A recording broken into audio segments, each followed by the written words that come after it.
La paz había durado casi 20 años luego de la conclusión de la guerra anastasiana, pero después de siglos de largos y costosos conflictos bélicos, resultaba evidente que la desconfianza mutua entre las superpotencias persistiría a lo largo de las generaciones venideras, y ambas naciones iniciaron los preparativos para la siguiente guerra tan pronto terminó la contienda anterior.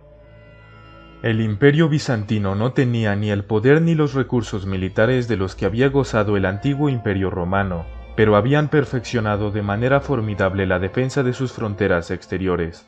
En cambio, los sasánidas fueron reconocidos por su dominio en las batallas campales debido a su caballería superior, pero carecían de la infantería de choque y la maquinaria de asedio necesarias para romper las murallas de las fortificaciones. Siguiendo el consejo de sus generales, Anastasio I se encargaría de reforzar el desprotegido borde oriental, pues, en esta llanura, ubicada entre los descomunales desiertos del norte y el sur, era necesaria la construcción de una fortaleza que sirviera como punto de reunión para los ejércitos, dado que las tropas tenían que marchar prolongadas distancias desde el oeste para llegar a tiempo a la defensa de la frontera. Para contrarrestar esto, el emperador ordenó el inmediato levantamiento de la ciudad acorazada de Dara. Albañiles, carpinteros, herreros y demás trabajadores, reclutados de todo el territorio mesopotámico, laboraron con premura y sin descanso para completar los imponentes muros de 20 metros de altura, los torreones de 3 niveles, la pragmática ciudadela, los espaciosos depósitos y cuarteles, un sanitario público y un complejo sistema de cisternas.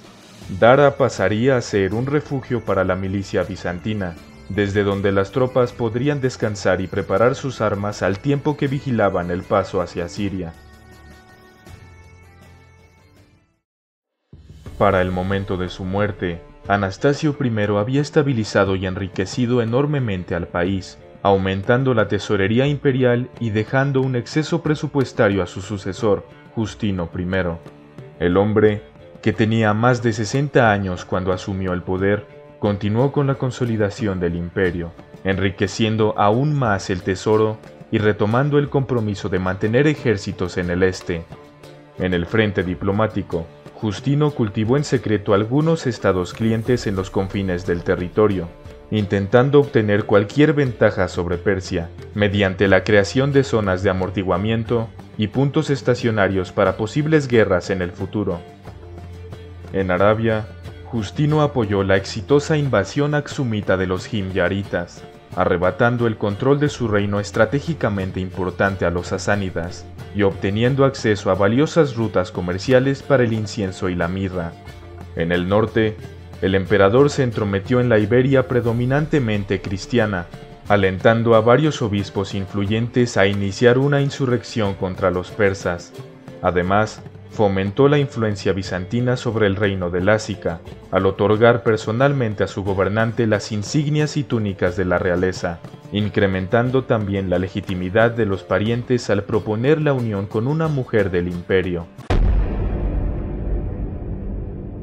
Sin embargo, durante toda esta movida Justino permaneció pagándole subsidios a Persia a cambio de paz.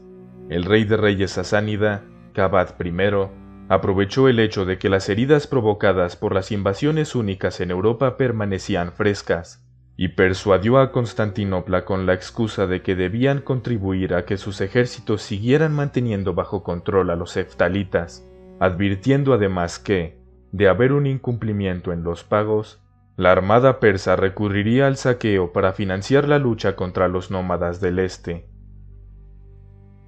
En este periodo, Kabad advirtió correctamente el potencial de su hijo y sucesor Khosrau I. No obstante, el chico tan solo tenía 12 años de edad, por lo que, consciente de que su vida y posición pasarían a ser amenazadas por sus hermanos, cada cual yacía respaldado por poderosas facciones de la nobleza, Kabad se acercó al emperador bizantino para pedirle que adoptara formalmente a su heredero. Justino estaba abierto a la idea, pero sabiendo que él mismo carecía de descendientes, entendió que la adopción de un príncipe sasánida significaría que éste obtendría el derecho al trono al convertirse en el legítimo legatario, por lo que ofreció llevar a cabo el procedimiento de acuerdo a las costumbres barbáricas. Esto último ofendió profundamente a Kabad. Con la ruptura de las negociaciones se inició una serie de feroces guerras. En el sur, los bizantinos ahora apoyaban abiertamente a los aksumitas, proporcionándoles barcos que se encargarían de transportar tropas a Yemen, buscando expandir la influencia cristiana y acceder al comercio de especias y seda en la India. En el norte de Arabia, los lájmidas asaltaron los territorios romanos en el borde del desierto, evidentemente apoyados por los persas. En Iberia, Kabad envió tropas para aplastar la insurrección religiosa y obligar a la población cristiana a convertirse al zoroastrismo. El rey ibérico huyó a Lásica y pronto recibiría el apoyo de Justino, que se encargaría de reclutar a los hunos del norte del Cáucaso para ayudar a sus aliados iberos. Los sasánidas intentaron recuperar el control sobre el territorio, pero fueron rechazados por las tropas bizantinas establecidas. Justino ya era un anciano para estas alturas, por lo que decidió ceder el control del imperio a su competente sobrino, Justiniano I, que ascendería oficialmente al trono algunos meses después de la muerte de su tío. Con el inicio del reinado de Justiniano, estallaría un conflicto abierto en la región del Transcáucaso y el norte de Mesopotamia, con los persas manteniendo la iniciativa en todo momento. Para el año 527, la revuelta en Iberia había sido pulverizada por completo, y las ofensivas romanas en Nisibis y en la fortaleza de Cebeza también habían sido derrotadas. Los continuos ataques persas impedían que los bizantinos pudieran fortificar los bastiones de Zanuris y Melabasa, otros dos puntos claves a lo largo de la frontera. Un año después, los ejércitos sasánidas nuevamente intentaron apoderarse de Lásica, esta vez capturando varias fortalezas en la parte oriental de la nación. Justiniano intentó remediar la enrevesada situación dividiendo el liderazgo en el este, con Citas a cargo del frente norte en Armenia y con Belisario encabezando la importante expedición en la avanzada sureña, que pretendía defender la construcción de una fortaleza en la frontera de Zanuris. Pero sus fuerzas fueron derrotadas por Jerjes, uno de los hijos de Kabad. Los sasánidas habían sufrido grandes pérdidas en este enfrentamiento, con cerca de 500 inmortales caídos en batalla. Esto no le gustó para nada a Kabad, por lo que despojó a Jerjes del mando y ordenó su encarcelamiento. En el año 529, nuevas incursiones de los lájmidas devastaron partes de Siria, lo que llevó a Justiniano a fortalecer a sus propios aliados árabes, ayudando a la coalición flexible de tribus gasánidas a formar un reino coherente que presionaría a los lájmidas. Con los bizantinos a la defensiva, Kabad encargó a su ejército principal en el sur que marchara en dirección a Dara, con el objetivo de asestar un golpe mortal a las fuerzas romanas en Siria.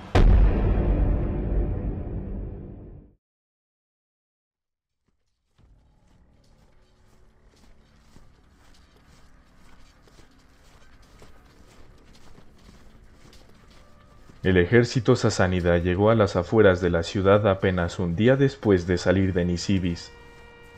Al evaluar detenidamente el orden de batalla bizantino, el comandante persa Firuz tuvo claro que su ejército tenía la ventaja numérica, pero, al ver que Belisario había tomado posición en una brecha estrecha, supo que tendría que forzar a los bizantinos a regresar a la ciudad para asediarlos, o sacarlos a la zona abierta para que sus numerosas tropas pudieran acabar con ellos.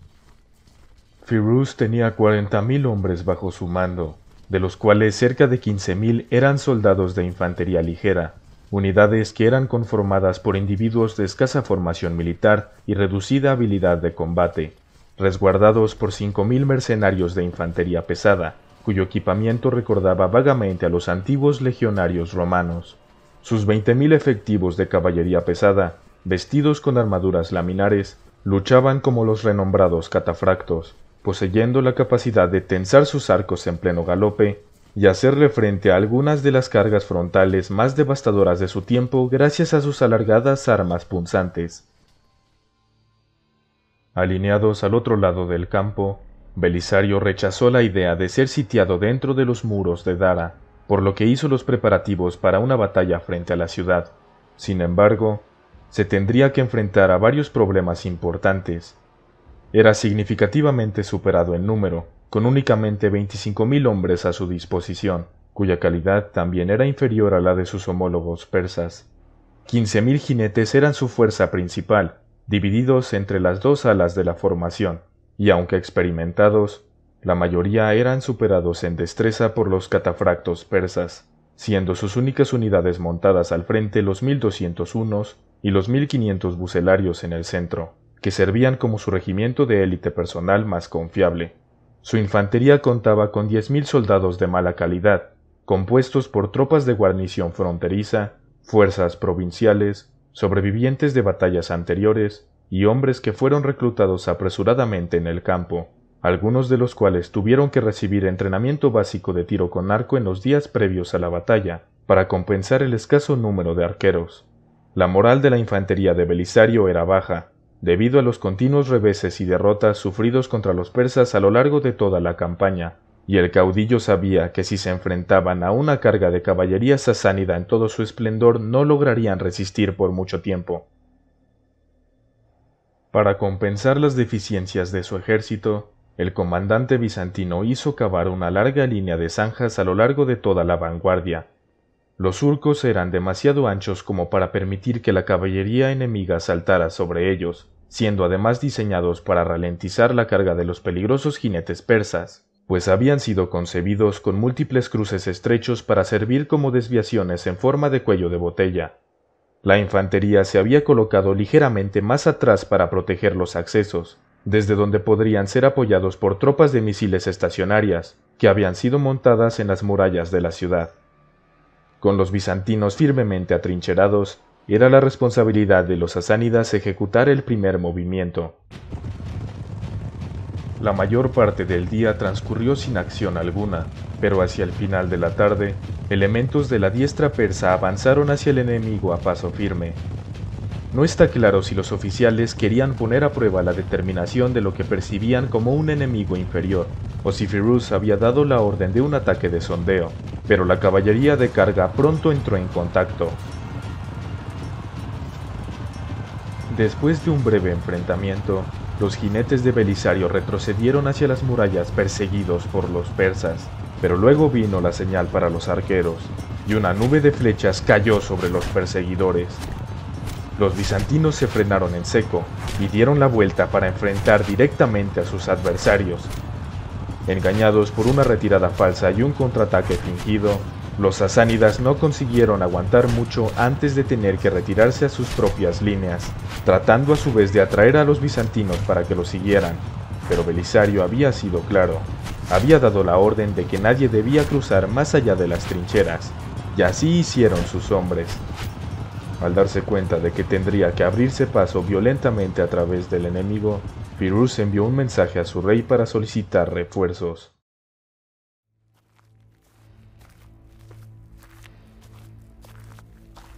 Buscando alentar a las tropas, un campeón persa salió de la formación, desafiando a cualquiera en el ejército bizantino a un combate singular. Un joven de nombre Andreas, que había asistido a uno de los oficiales bizantinos y entrenado con los guardaespaldas de Belisario, aceptó el reto sin titubear.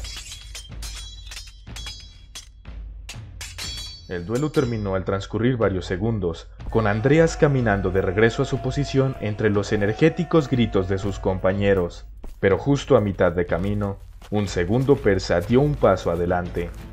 Sin esperar invitación, Andreas volvió a complacer al retador.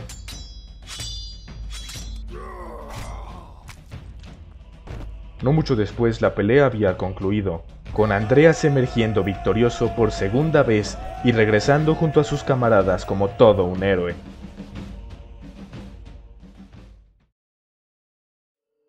A la mañana siguiente, los refuerzos de Firuz llegaron de Nisibis. Gran parte de la segunda jornada transcurrió en negociaciones entre los comandantes. Parecía que ambos intentaban llegar a una resolución pacífica, aunque, a medida que avanzaba el día, se hizo evidente que el lenguaje florido de la diplomacia no lograría absolutamente nada. Finalmente, Firuz le escribió un último mensaje a Belisario, diciéndole que preparara un baño para que pudiera relajarse después de su victoria. Las negociaciones habían concluido. Para el tercer día, Firuz había recibido 10.000 hombres adicionales de infantería y caballería, incluidos entre ellos varios miles de los temidos inmortales, lo que elevó su fuerza a 50.000 efectivos, una ventaja numérica de 2-1 sobre los bizantinos. Envalentonado, decidió atacar. Su plan era utilizar su caballería superior para abrumar los flancos bizantinos, para luego envolver el centro estático de sus enemigos desde ambos lados. Con la sospecha de que Belisario reforzaría su flanco izquierdo luego de la escaramuza del día anterior, Firuz envió a los inmortales a unirse al ataque en el hemisferio derecho bizantino. Los arqueros avanzaron con órdenes de mantener ocupadas a las tropas de proyectiles opuestas durante la carga de los jinetes. La infantería persa permaneció estática un buen rato, pero se movió ligeramente hacia adelante para cubrir a los arqueros. Cuando las dos líneas estuvieron al alcance de la otra, la descarnada batalla inició con un fuerte intercambio de flechas. Los persas mantuvieron un mayor volumen de proyectiles, pero un fuerte viento soplaba contra ellos y negaba en gran medida su superioridad. Firuz había ordenado a su caballería no cargar a todo galope, sino que se acercara al enemigo a un ritmo disminuido pero constante, sabiendo de antemano que las trincheras interrumpirían el impulso del ataque. Con cada paso que daba la caballería blindada persa, los bizantinos debían esforzarse más para contener su respiración. Belisario miró a su izquierda y pudo ver con lujo de detalle la sangrienta lucha que se estaba llevando a cabo. Sus jinetes eran empalados con lanzas y derribados de sus caballos, mientras que las tropas de infantería eran decapitadas y desmembradas sin misericordia alguna. Los bizantinos no pudieron retirarse como la vez pasada debido a la fuerte presión adversaria, y poco a poco estaban siendo superados en el frente. Al mismo tiempo, el principal asalto sasánida, que había venido desde la derecha de Belisario, se encontraba atravesando varias secciones de la trinchera. Las reservas de Firuz, los inmortales montados de élite, molían implacablemente todo lo que estuviera delante de ellos. Al ver que su diestra se encontraba en serios apuros, Belisario envió a los hunos de su centro derecha para cargar contra el flanco interior persa, con la esperanza de frenar su avance aunque fuera por un par de minutos, pues justo a la izquierda de la formación era donde el comandante bizantino había tendido una trampa. Hizo una señal con la mano y un considerable contingente de varios cientos de caballeros, hasta ahora escondidos en los árboles de la ladera, cargaron contra los sasánidas envueltos en una ola de gritos embravecidos. Luego, Belisario envió a los hunos de su centro izquierda para socorrer a los jinetes y atacar desde el otro lado. El comandante se había equivocado con respecto a la dirección de donde creía que vendría el ataque principal persa, por lo que ahora, con su otro flanco a punto de colapsar, tomó las riendas de su caballo y dirigió a su guardia personal en auxilio de sus hombres casi erradicados. Desesperado por llegar a tiempo para salvarlos, Belisario galopó directamente hacia el flanco interno persa.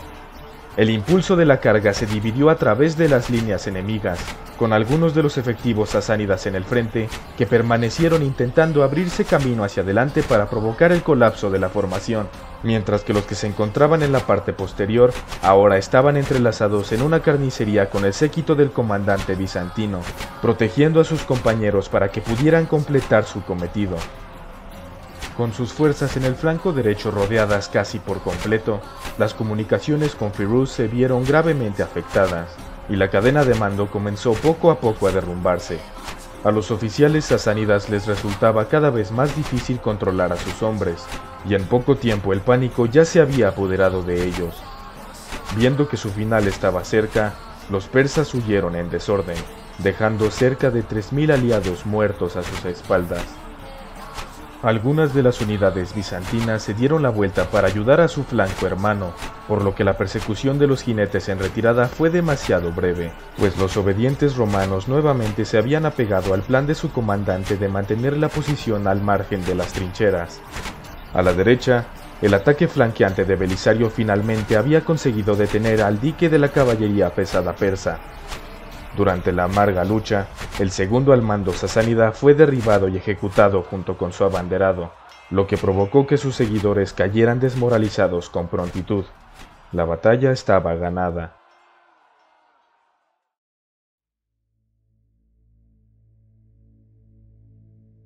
Muchos no pudieron escapar y fueron masacrados en ese preciso instante. Belisario volvió a restringir a sus tropas para que no persiguieran al enemigo, y a pesar de haber conseguido una victoria impresionante, el comandante sabía que los persas aún los superaban en número. Como último mandato de la jornada, Belisario sabiamente decidió no intentar saquear el campamento rival para abastecerse, y en su lugar optó por adentrarse en las murallas de Dara a celebrar su triunfo. No se registraron las bajas bizantinas, pero no pudieron haber sido mucho menos de 5.000 abatidos o heridos. Los persas, por otro lado, sufrieron cerca de 10.000 bajas. A pesar de ser superado doblemente en número, la muestra táctica de Belisario aseguró una de las más curiosas victorias en una batalla campal del periodo, pero la guerra aún no había terminado.